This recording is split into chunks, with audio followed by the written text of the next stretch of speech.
You're listening to Where You Live with Gene and Tony. Welcome back to Where You Live with Gene and Tony. We've been having a great day here at the Minnesota State Fair. We're broadcasting live right on the corner of Murphy and Underwood. And we have as our guests here the second hour, we have Cindy Reiter from Westport Properties, David Schultz from New Concepts Management, and Tessa Leal from Community Development, Inc. They are our panel of experts, and we're trying to get our audience to stump them. That's right. And we have a question during the break here, and I asked him to ask that live here for us to just talk about for a moment. Leon, what's your question? My question is to the property managers.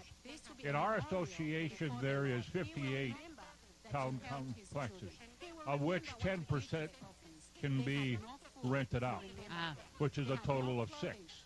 We have 6 registered.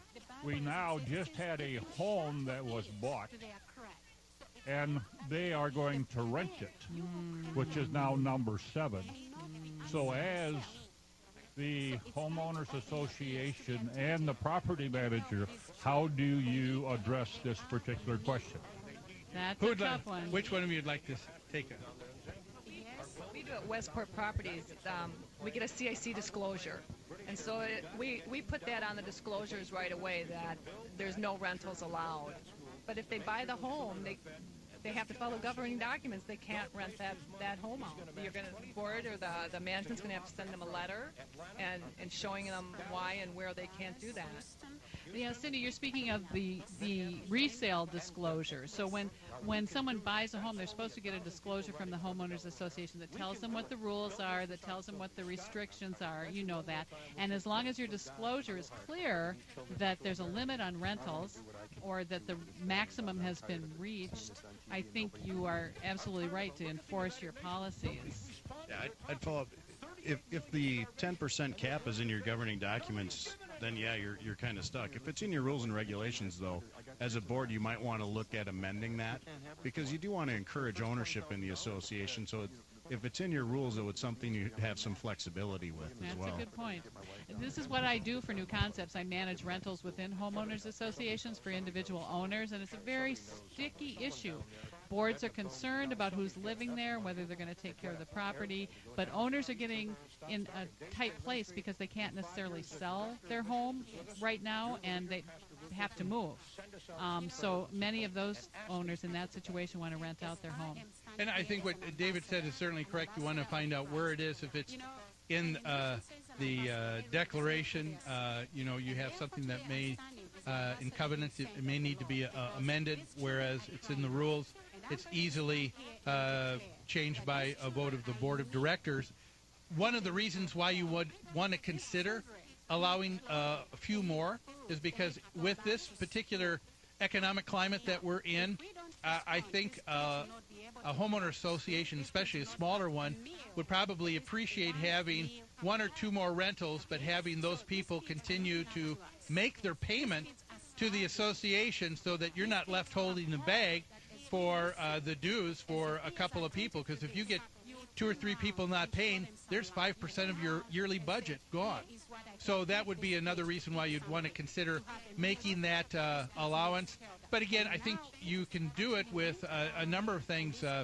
Association documents will have restrictions. Once a number has been reached, after that, it's allowed for certain circumstances like military service, death, remarriage, job relocation, that type of thing, so that you still have control, but you still are allowing for other folks. So that is anything else to say on that? Thanks for the question. We've got a few more minutes left, and we've got a lot more prizes to give away. Who would like to step up and have us ask a question and find out, are you smarter than a property manager? You probably are, so step up and win a prize.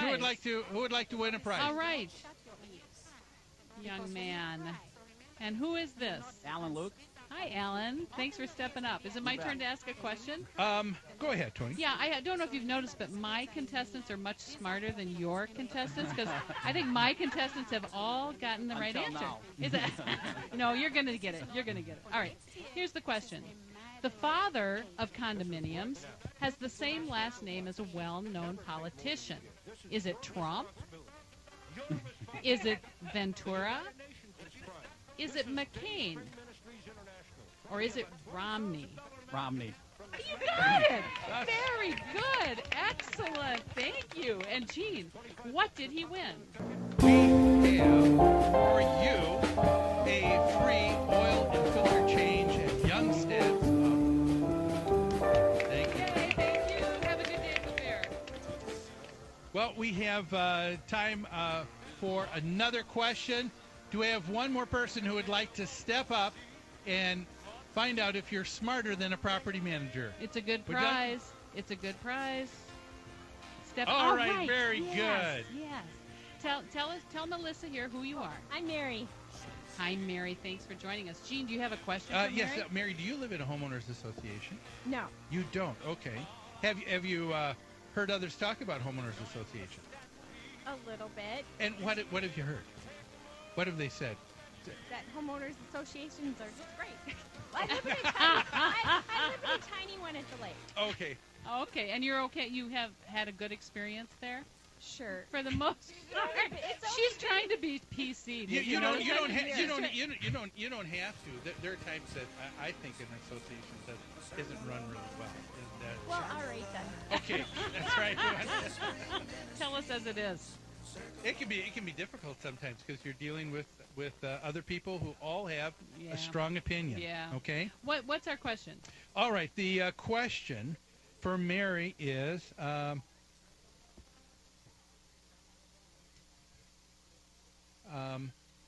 Is there a difference between an association's authority and ability in enforcing the rules and regulations at the property? Is it A, no, they are one and the same. The governing documents give the board of directors the authority and ability to enforce behavior at the property? Is it B, possibly, while the governing documents give a board its authority, inexperienced boards could be hesitant in enforcing compliance among its members? Is it C, yes, there is a difference. A board may have the authority to enforce and set rules at a property. However, they are limited in what they can actually do in enforcing compliance. Or is it D, I have no idea whatsoever? Well, You have two I ways really you can be right here. long and hard about this, but I'm going to go with C. C! That's the correct answer. And Tony, tell Mary what she won. Mary, today at the Patriot booth, you won a $25 gift certificate to Stella's Fish Cafe in Uptown from the Clean Response Disaster Team. Congratulations.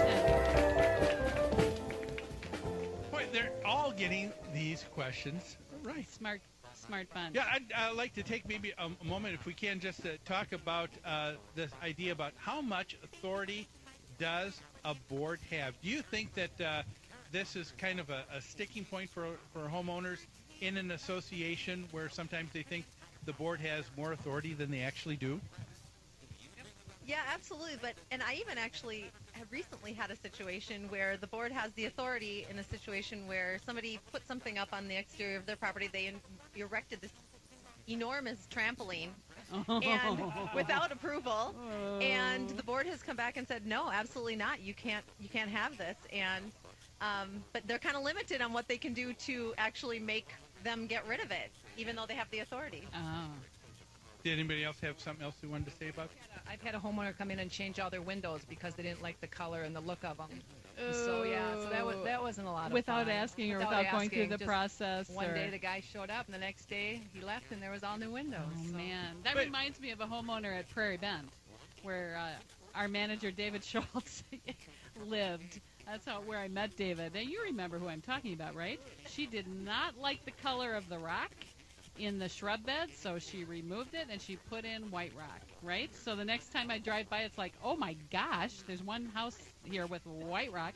Another time I drove by, she had someone digging up the grass in front of her townhome to replace the irrigation heads, which I thought was pretty, proactive. She's a resourceful homeowner. Boy, yeah, she was. Well, hey, we've got time for one more quick question here. A minute to go. Who would like to come on up? One more prize to give away for answering a question. Who would like to do it and find out if you're smarter than the property manager? All Yes, right, sir. all right. Your name is? Mark? Mark. Hi, Mark. Mark. Tony, I give have the a question for you. Where did the word townhouse come from? A, there typically isn't a lot of space in a crowded city, so developers built houses close together and called them townhouses. Or B, from the United Kingdom. I'll say A. Try again. B? Yes, you got it! You get 2 certificates for $20 of food here at the State Fair at Ragin' Cajun. All right. Thank you. Folks, thanks a lot. We'll see you next Sunday here on Where You Live. Is to be loved by you.